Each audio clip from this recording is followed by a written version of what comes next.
नमस्कार दोस्तों, स्वागत है आपका एग्जाम बुक चैनल में। दोस्तों UP triple S C PET 2022 के लिए जो है वो आपको पीईटी 2021 में आए हुए क्वेश्चंस को थोड़ा सा एनालाइज करना पड़ेगा। एनालाइज किस तरीके से करते हैं, तो ये पहली वीडियो है। इसमें आपको इतिहास के बारे में बताया जाएगा और ऐसे ही आपको बहुत सारे क्वेश्चन और दिए जाएंगे। ये सिर्फ है पीईटी 2021 में आए हुए क्वेश्चन, ठीक है। तो सबसे पहले हम देखते हैं पहला क्वेश्चन क्या कह रहा है, वो शिफ्ट 1 का। ठीक, शिफ्ट 1 का क्वेश्चन ये कह रहा है कि भारत में शासन करने वाले दिए गए शासकों का कालक्रम अनुसार सही क्रम लगाइए। मतलब पहले कौन था आया, फिर उसके बाद दूसरा, फिर तीसरा, इस तरीके से जो है आपको इसमें बताना है।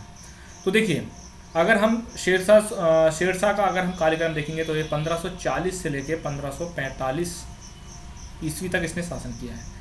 अकबर का अगर हम शासन देखेंगे तो 1556 से लेकर 1605 तक ईस्वी तक इन्होंने शासन किया है। अलाउद्दीन खिलजी, तो अलाउद्दीन खिलजी जो है, अगर किसी ने पद्मावत मूवी देखी है तो उसमें आपने देख लिया होगा अलाउद्दीन खिलजी का रोल है। और उसके बाद आपका इल्तुतमिश 1211 ईस्वी में। तो इस हिसाब से अगर इसको देखा जाए तो इसका होगा बी, पहला होगा 4 इल्तुतमिश, फिर होगा 3rd अलाउद्दीन खिलजी, फिर होगा आपका 1st शेरशाह सूरी और लास्ट में आपके हो जाएंगे अकबर। इनके बारे में थोड़ा थोड़ा और ध्यान देख लेते हैं। देखिए, शेरशाह सूरी क्या थे। शेरशाह सूरी जो था वो बिलग्राम का युद्ध, या उसको कन्नौज का युद्ध भी बोलते हैं, जो कि आपके 1540 में हुआ। 1540 में बिलग्राम या फिर आपका जो है कन्नौज का युद्ध, ठीक है। तो इस युद्ध के बाद जो है इन्होंने जो है एक तरीके से काफ़ी बड़ा जो है इन्होंने इनका जो युद्ध था, उसके बाद इनका जो है इनके हाथ में गद्दी आ गई, दिल्ली की जो थी गद्दी आ गई। उसके बाद उन्होंने 1540 से लेकर 1545 तक जो है इन्होंने ठीक है वो आपका राज किया, ठीक है। उसके बाद अकबर के बारे में यह है कि अकबर जब डिटेल में हम लोग पढ़ेंगे तब आपको बताएंगे, क्योंकि अकबर के बारे में बहुत सारी चीज़ें हैं। दूसरा एक चीज़ और है, शेरशाह सूरी जितनी भी भूमि नापने के आपको चीज़ें दिखाई देती हैं, सिकंदरी गज जो है वो शेरशाह सूरी ने स्टार्ट करी थी। इस चीज़ का आप ध्यान रखना। अकबर ने स्टार्ट नहीं करी थी, क्योंकि जब बहुत सारे बच्चे जो है सीधा सीधा अकबर लगा के आ जाते हैं। तो सिकंदर गजी ये आपका भूमि नापने का एक सिस्टम बना रखा था उसने, तो वो है। दूसरा, मलिक मोहम्मद जायसी के समकालीन जो है वो शेरशाह सूरी था, ठीक। मलिक मोहम्मद जायसी के समकालीन था। उसके बाद अलाउद्दीन खिलजी है। अलाउद्दीन खिलजी के बारे में यह है कि इसने बहुत बड़े बड़े काम करे। पहला काम क्या करना इसने नगद वेतन देना शुरू किया। नगद वेतन, अपनी सेना को नगद वेतन देना शुरू करा। दूसरा, इसने स्थायी सेना रखी, स्थायी सेना। तीसरा, इसने क्या करा, मूल्य नियंत्रण प्रणाली, मतलब जो बाजार को नियंत्रण करने के लिए क्या था, मूल्य नियंत्रण प्रणाली, मतलब बाजार में उसने जो है चीज़ों का दाम फिक्स कर दिए। उसके बाद वो है इसने जो है एक पदवी धारण करी, सिकंदर ए सानी। ये बहुत इंपॉर्टेंट क्वेश्चन है, इन्हीं में से क्वेश्चन जो है वो बन जाते हैं, ठीक। उसके बाद इल्तुतमिश है। इल्तुतमिश जो है ये आपका जो गुलाम वंश था, गुलाम वंश का आपका दूसरा शासक माना जा सकता है ये। इल्तुतमिश ने क्या करा कि लाहौर से राजधानी को दिल्ली शिफ्ट कर दिया, ठीक। ये आपका पहला क्वेश्चन हो गया। दूसरा क्वेश्चन है, निम्न में से कौन से संत शिवाजी के समकालीन थे। शिवाजी का समकालीन कौन था। तो वैसे इसका आंसर जो है वो आपका होता है ए, तुकाराम। तुकाराम जो थे ये आपके तुकाराम जो हैं ये आपके जो शिवाजी के समकालीन थे। अब तुकाराम ने क्या करा, इनका जो आपका जो जीवन है वो 1608 से लेकर 1650 तक चला। इसके बाद ये जो है, ये याद रखना आप लोग, ये महाराष्ट्र के थे, क्योंकि भाई शिवाजी के बारे में जो बोला गया है तो वो महाराष्ट्र के ही हैं। और इन्होंने वरकरी मत से संबंधित थे। वरकरी मत का मतलब ये होता है कि ये विट्ठल देव की पूजा करते हैं। विट्ठल देव को ये बोला जाता है कि विट्ठल देव कृष्ण जी के अवतार हैं, ठीक है। ये विट्ठल देव की पूजा करते हैं। उसके बाद नामदेव के बारे में बात कर लेते हैं। ये 1270 से लेके 1350 तक रहे और ये जो है निर्गुण मत के संबंधित है। निर्गुण मत का मतलब होता है कि दो तरीके से वो होता है, एक तो सगुण होता है, एक निर्गुण होता है। सगुण का मतलब होता है कि जब मूर्ति पूजा करना और ये सारी चीज़ें होती हैं। निर्गुण का मतलब होता है कि भगवान जो है किसी तरीके का जो है एक्सिस्टेंस नहीं रखते, वो मानव रूप में नहीं हो सकते, वो एक ईश्वर रूपी हैं और मतलब निर्गुण हैं वो, ठीक। निर्गुण हैं, उनमें आप ये नहीं कह सकते कि गुण होंगे या नहीं होंगे, उनमें इतने अनंत गुण हैं कि जिनका कोई वो लिमिटेशन नहीं है। तो निर्गुण मत से संबंधित है। शंकराचार्य के बारे में पता है आपको, शंकराचार्य जो है ये अद्वैतवाद से संबंधित थे। इन्होंने अद्वैतवाद को बोला। इन्होंने अद्वैतवाद का मतलब होता है कि ये जो पूरा संसार है, ये पूरी संरचना है, ये एक ही चीज़ है, दो नहीं है, उसमें द्वैत नहीं है। द्वैत मतलब दो चीज़ें नहीं है, एक ही चीज़ से बनी हुई है। और फिर उसके बाद चैतन्य प्रभु, तो चैतन्य प्रभु जो थे ये आपके बंगाल से संबंधित थे और इन्होंने वैष्णव मत से संबंधित थे। वैष्णव मत। क्वेश्चन कभी कभी ये भी आता है कि शंकराचार्य किस मत से संबंधित है? अद्वैतवाद। तुकाराम वरकरी मत। नामदेव निर्गुण मत से संबंधित थे। ठीक है ना, निर्गुण मत से ये लोग ये संबंधित थे। ठीक, आगे बढ़ते हैं। बंगाल के प्रथम गवर्नर जनरल। अब इसमें देखिएगा दोस्तों 3 चीज़ें हैं, कंफ्यूज मत करना। पहली चीज़ ये है, फर्स्ट चीज़ कि बंगाल का गवर्नर, बंगाल का गवर्नर। दूसरी चीज़ है बंगाल का गवर्नर जनरल। और तीसरी चीज़ है भारत का गवर्नर जनरल। ये 3 चीज़ें हैं। इसमें 3 चीज़ों में बहुत सारे लोग जो है वो कंफ्यूज हो जाते हैं। ठीक, तो याद रखिएगा, इसमें क्वेश्चन दिया है कि बंगाल के प्रथम गवर्नर जनरल। अगर सिर्फ गवर्नर की बात करता है, ऐसे आ जाता है क्वेश्चन, बंगाल के प्रथम गवर्नर कौन थे? ठीक, तो याद रखना लॉर्ड क्लाइव जो है वो बंगाल के गवर्नर थे। अब इसमें क्वेश्चन में दिया है कि बंगाल का प्रथम गवर्नर जनरल कौन था, तो इसमें याद रखना दोस्तों ये थे वॉरेन हेस्टिंग्स। ठीक, और अगर ऐसा आ जाता है कि भारत का प्रथम गवर्नर जनरल कौन था, तो वो लॉर्ड विलियम बेंटिक। ये 3 चीज़ें आप लोग जो है कंफ्यूज करते हैं बहुत सारे बच्चे। एक क्वेश्चन आपका जो है बहुत इंपॉर्टेंट है इसमें, तो ये चीज़ ध्यान रखना। बंगाल का गवर्नर के बारे में बोला जाता है, गवर्नर जनरल नहीं लगना चाहिए उसमें, सिर्फ बंगाल का प्रथम गवर्नर लॉर्ड क्लाइव। दूसरा, अगर ऐसे आ जाए कि भाई बंगाल का प्रथम गवर्नर जनरल, तो वॉरेन हेस्टिंग्स। और ऐसे आ जाए कि भारत का प्रथम गवर्नर जनरल 1833 के एक्ट के बाद जो है वो जो बंगाल का गवर्नर जनरल था उसको भारत का गवर्नर जनरल बोला जाने लगा। और जो मेरठ और ये मद्रास हो गया, मुंबई हो गया, यहाँ के जो गवर्नर्स होते थे उनको इसके अंडर कर दिया गया और उसका नाम हो गया वो भारत का गवर्नर जनरल जो था लॉर्ड विलियम बेंटिक। उसके बाद क्वेश्चन आता है चरक संहिता। चरक संहिता से संबंधित है, किससे संबंधित है? तो सबको पता है कि चरक ऋषि थे, वो संबंधित किससे थे? चरक ऋषि जो है वो आपके चिकित्सा से संबंधित थे। एक क्वेश्चन और इसमें बन सकता है कि चरक ऋषि जो थे, जो चरक ऋषि थे वो किसके राज दरबार में थे? तो याद रखिएगा दोस्तों, कनिष्क के राज दरबार में थे। ठीक है, और ये कनिष्क कौन था? ये कुषाण वंश का शासक था। बाकी जब आपको डिटेल में पढ़ाया जाएगा थोड़ा थोड़ा करके, तब आपको ये अभी क्वेश्चन देख लीजिए कि इसमें से कितने क्वेश्चन बन सकते हैं। तो चरक संहिता किससे संबंधित थी? ये आपकी चिकित्सा से संबंधित थी। और चरक ऋषि जो थे, जो संहिता को बनाने वाले थे, वो किसके जो है राज दरबार में थे? कनिष्क के राज दरबार में थे, जो कि कुषाण वंश का शासक था। नेक्स्ट क्वेश्चन में एक बोल रहा है कि कौन सा जोड़ा सही नहीं है। हमेशा दोस्तों याद रखिएगा कि आप लोग क्वेश्चन को बहुत ध्यान से पढ़ना। कभी कभी लोग ना ये नहीं वर्ड उनको चमकता ही नहीं है, वो सीधे आंसर लगा देते हैं। इसमें पूछा गया है कि निम्न में से कौन सा जोड़ा सही नहीं है। तो कलिंग युद्ध जो है ये आपका अशोक के टाइम पर हुआ था और इसके बाद ही अशोक में परिवर्तन आ गया और उन्होंने जो है जो युद्ध की नीति थी उसको छोड़ के धम्म की नीति अपना ली थी। तो ये 261 BC में, BC का मतलब होता है बिफोर क्राइस्ट। ठीक है, 78 जो है ईस्वी में 78 ईस्वी में शक संवत की शुरुआत हुई। 78 ईस्वी में शक संवत की शुरुआत हुई। और एक चीज़ और मैं आपको बता देता हूँ कि आपका शक संवत यहाँ पर होगा। एक क्वेश्चन और आ जाता है इसमें, विक्रम संवत की स्थापना कब हुई थी? तो 57 BC, ठीक है, मतलब बिफोर क्राइस्ट में ये आपका विक्रम संवत की स्थापना होती है। विक्रम संवत बहुत इंपॉर्टेंट क्वेश्चन है। विक्रम संवत को जो है वो की स्थापना जो है वो करी थी। और विक्रम संवत की जो है स्थापना ये जो करी गई थी। अभी शक संवत की स्थापना किसने करी थी? शक संवत की स्थापना जो है यह आपकी कुषाण शासक कनिष्क ने की थी।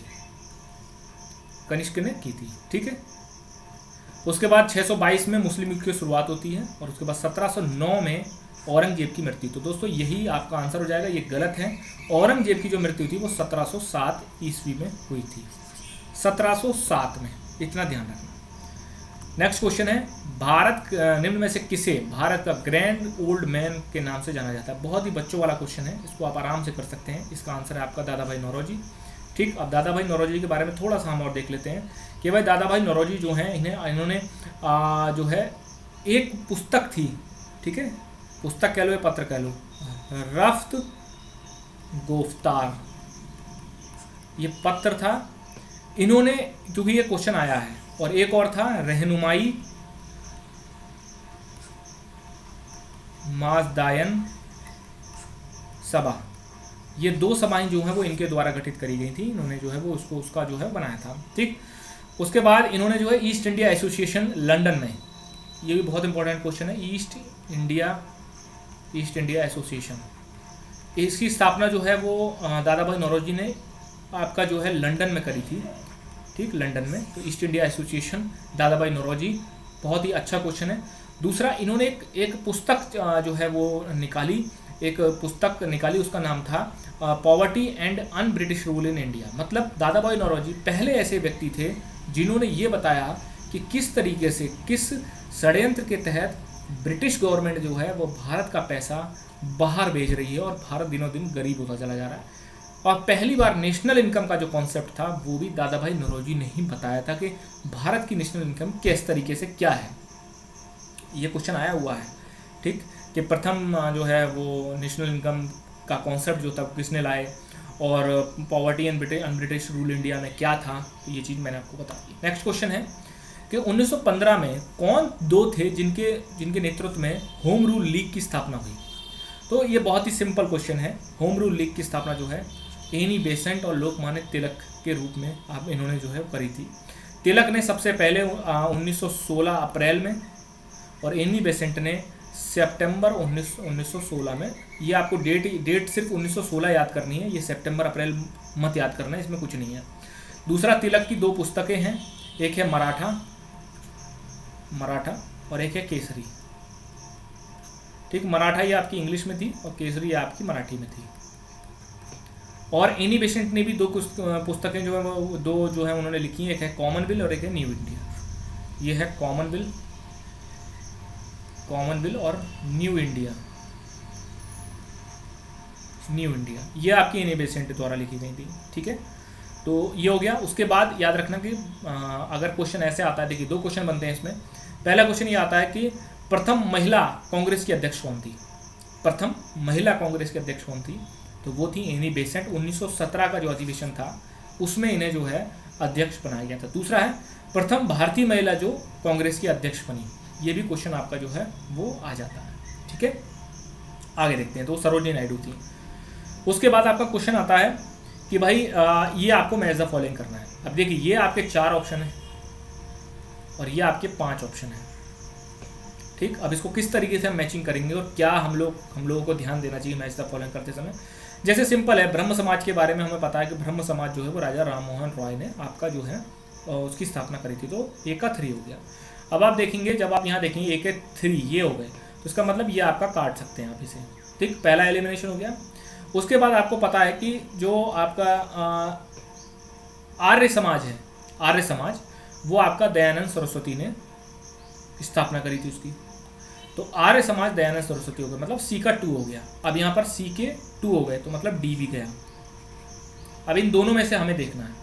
अब जब हम सी का 2 देख रहे हैं तो ये देखिए आप बी का 1 तो ऑटोमेटिकली आ जा रहा है, तो रामकृष्ण मिशन ये स्वामी विवेकानंद हो गए। अब उसके बाद ये आता है कि भाई सी में ये डी में क्या हो सकता है, तो सत्यशोधक समाज ये ज्योतिबा फूले हो गए। तो आपका आंसर इसका हो जाएगा सी। अब इसमें एक चीज़ और देख लेते हैं, ब्रह्म समाज की स्थापना ये 1928 में होती है राजा राम मोहन रॉय के आपके जो है उसमें नेतृत्व में। उसके बाद रामकृष्ण मिशन की जो स्थापना होती है ये आपकी होती है 1897 में। और याद रखिएगा रामकृष्ण मिशन जो है ये विवेकानंद ने स्टार्ट किया। और उससे एक क्वेश्चन और आ जाता है कि किस सन में शिकागो में धर्म संसद में विवेकानंद ने जो है वो भाग लिया था। तो 1893 ईस्वी में जो है विवेकानंद ने उसमें भाग लिया था धर्म संसद में। ठीक है, उसके बाद आर्य समाज। तो दोस्तों आर्य समाज जो है ये आपका 1875 में आर्य समाज की स्थापना होती है। और सत्यशोधक समाज जो है ये आपका 1873 ईस्वी में इसकी स्थापना होती है। करो या मरो का नारा किसने दिया, तो ये बहुत ही सिंपल क्वेश्चन है। करो या मरो का नारा जो है, ये पहली बात आपको ये पता चलना चाहिए कि करो और मरो का नारा जो था ये आपका 1942 में जो भारत छोड़ो आंदोलन हुआ था और उस समय ये आपका गांधी जी ने दिया था। ठीक, 1942 भारत छोड़ो आंदोलन, उसमें गांधी जी ने कहा था कि भाई करो या मरो। ठीक, या तो स्वतंत्रता दिला के रहेंगे नहीं तो हम मिट जाएंगे, इस तरीके से उन्होंने जो है बहुत बोला था। नेक्स्ट क्वेश्चन है आपका, जब सुभाष चंद्र बोस ने भारतीय राष्ट्रीय कांग्रेस के अध्यक्ष पद से इस्तीफा दिया तो इस पद का प्रस्ताव किसने दिया था?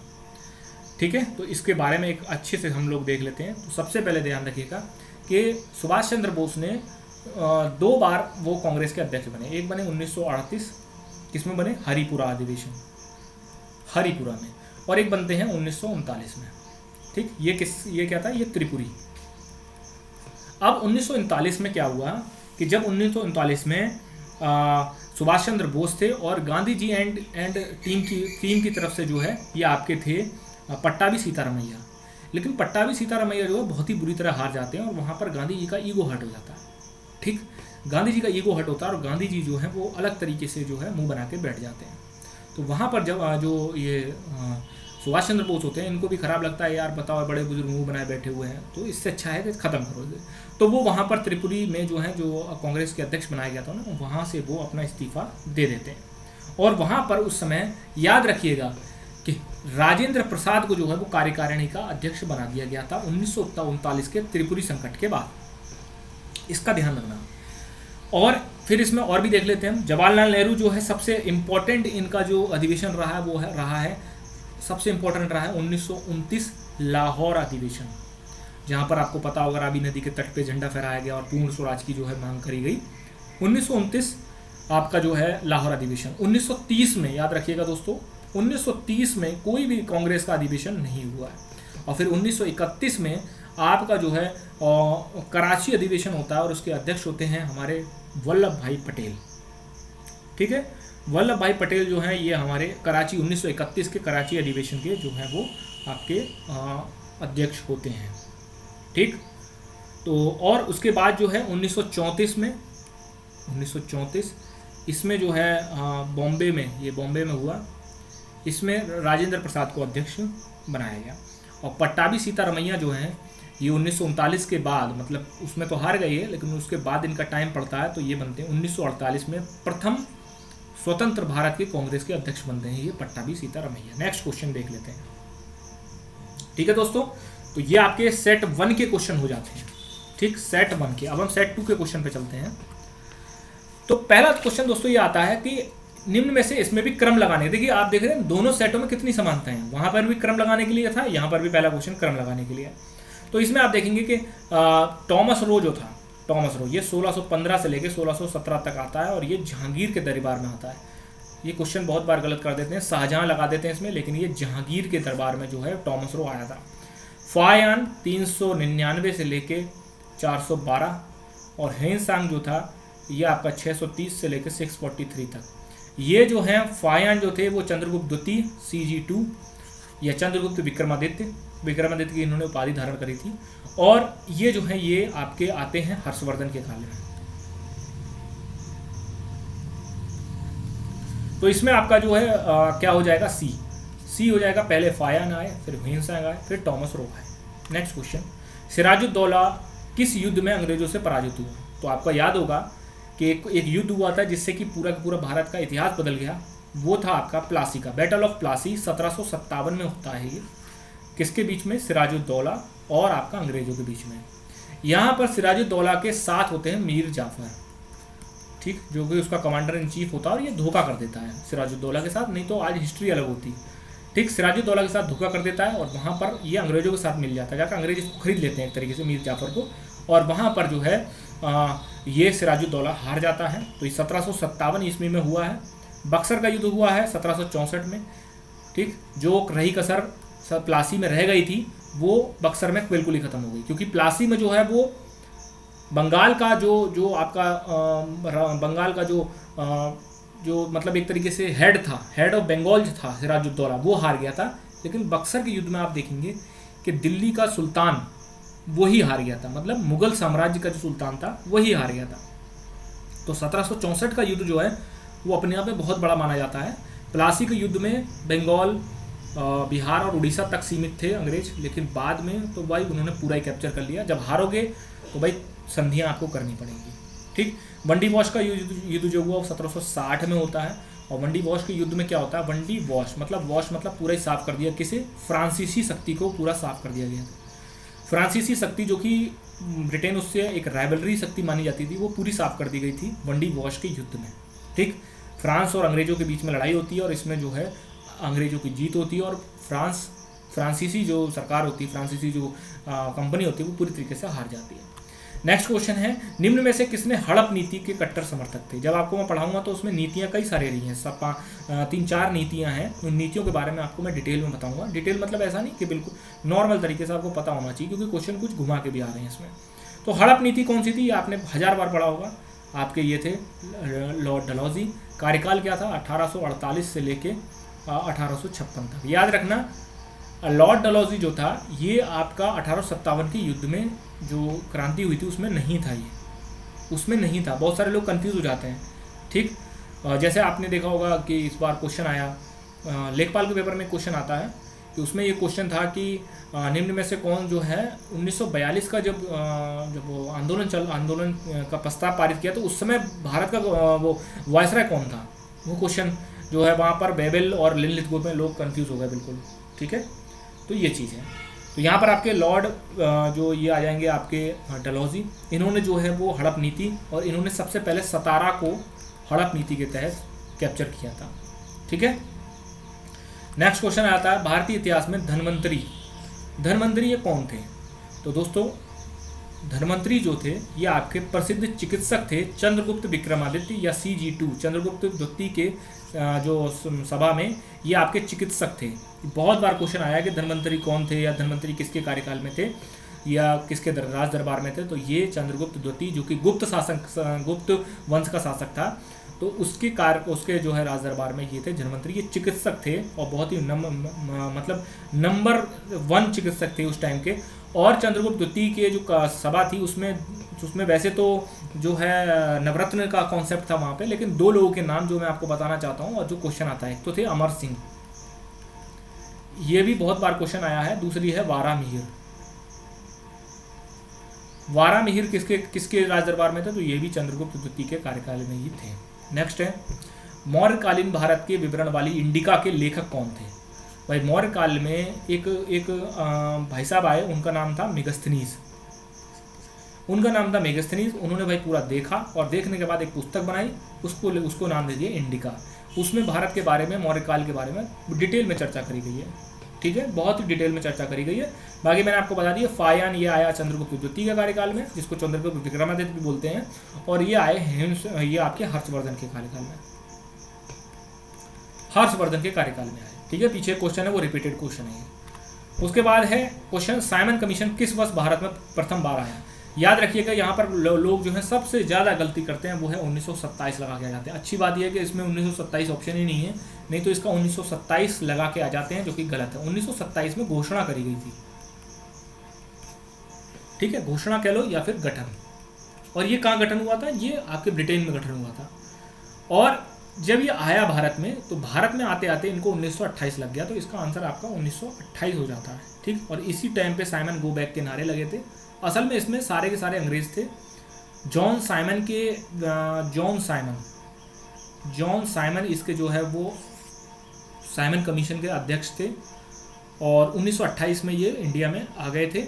इसमें कुल मिला के क्वेश्चन इसमें इसलिए विरोध हो रहा था कि एक तो इसमें क्या था कि साइमन कमीशन बनाया इसलिए गया था कि भारत में हमें कितनी छूट देनी चाहिए, हमें इनको जो है किस हिसाब से इनको जो है भारतीयों को इलेक्शन की पावर्स हो गई, या फिर पूरा मतलब एक तरीके से पॉलिटिकल चेंजेस किस तरीके से होने चाहिए। और भारतीयों में एक गुस्सा थी कि भाई आप लोग चेंजिंग हमारे लिए ला रहे हो और हमसे ही बिल्कुल पूछ नहीं रहे हो, हमारा तो एक भी बंदा नहीं बैठा रखा आपने उसमें, इसलिए इसका जो है विरोध हुआ। नेक्स्ट क्वेश्चन, भारतीय राष्ट्रीय कांग्रेस द्वारा किस अधिवेशन में पूर्ण स्वराज, मैंने पीछे बता चुका हूँ, देख रहे हो आप क्वेश्चन कितने लिमिटेड है। अगर आपने ढंग से इनको किया हुआ है, जैसे मैं आपको बता रहा हूँ कि जब भी ऑप्शन आए ना, तो जब आप पेपर लेके बैठो तो ऑप्शन को भी आप क्लिक करो कि हाँ भाई ऑप्शन में जो है ऑप्शन, इन ऑप्शन से क्या क्या निकल सकते हैं। तो इसको कहते हैं, ये नहीं कि क्वेश्चन पढ़ा उसका आंसर देख लिया, ये इसको लोग बोल देते हैं कि हमने एनालाइज किया है। इसको एनालाइज करना नहीं होता, एनालाइज करना ये होता है कि बॉम्बे अधिवेशन, इसमें देखिए ये पूछ रहा है किस अधिवेशन, तो आपको ये चारों शहरों के अधिवेशन याद होने चाहिए बड़े बड़े। जैसे मैं आपको बताता हूँ, जैसे आपका बॉम्बे अधिवेशन है, ठीक है। अब बॉम्बे अधिवेशन जो है 1800 85 में हुआ है। सबसे बड़ा अधिवेशन, मतलब सबसे बड़ा कह लो कि भाई इसमें तो कांग्रेस की स्थापना ही हुई थी। इसके अध्यक्ष कौन थे? WC बनर्जी। इस तरीके से आपको याद रखना है। फिर आपका कराची अधिवेशन मैं पीछे बता चुका हूँ, 1931 में हुआ और वल्लभ भाई पटेल जो है इसके अध्यक्ष बने। लाहौर अधिवेशन मैंने आपको बता दिया कि JL नेहरू इसके जो है अध्यक्ष थे, और कब हुआ? 1929 में।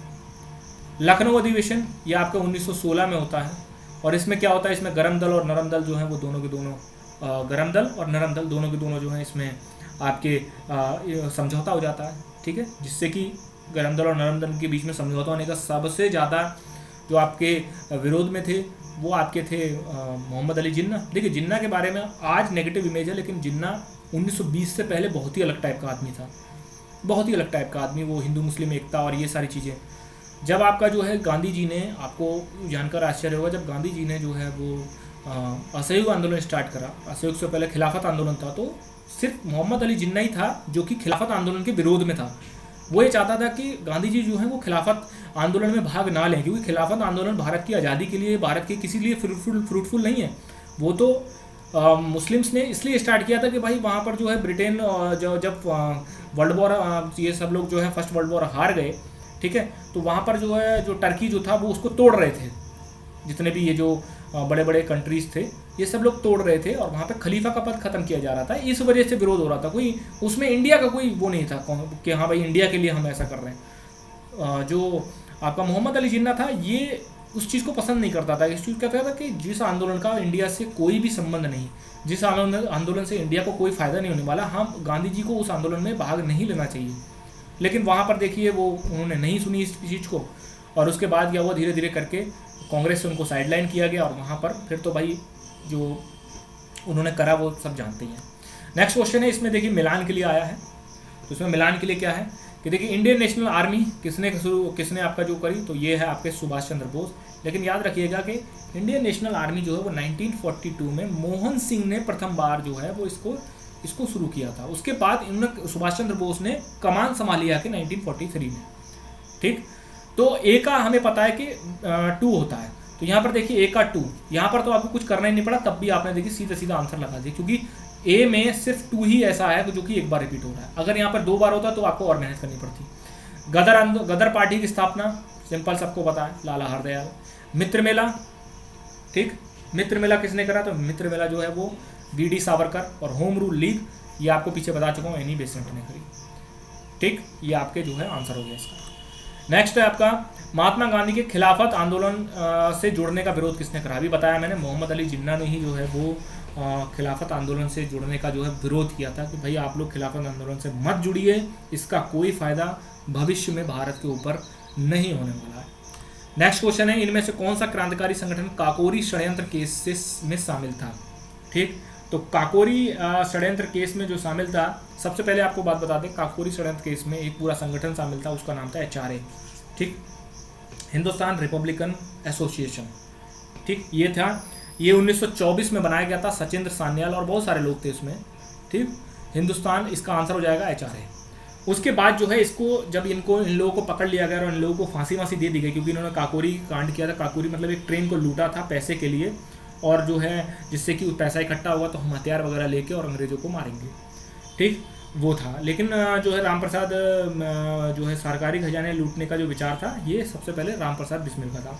उसके बाद आपका 1928 में जो है इसका नाम बदल के 1928 में इसका नाम बदल के HSRA कर दिया गया, और तब इनका जो है ये भगत सिंह और सुखदेव, इन सब का नाम जो है इससे जुड़ा, ठीक, क्योंकि इन्हीं के उसमें जो है, और आपके चंद्रशेखर आज़ाद, ये सब 1928 में इकट्ठे होते हैं फिरोज शाह कोटला स्टेडियम दिल्ली में, और वहाँ पर इसका नाम बदल के HSRA कर देते हैं, हिंदुस्तान सोशलिस्ट जो है रिपब्लिकन एसोसिएशन, ठीक है।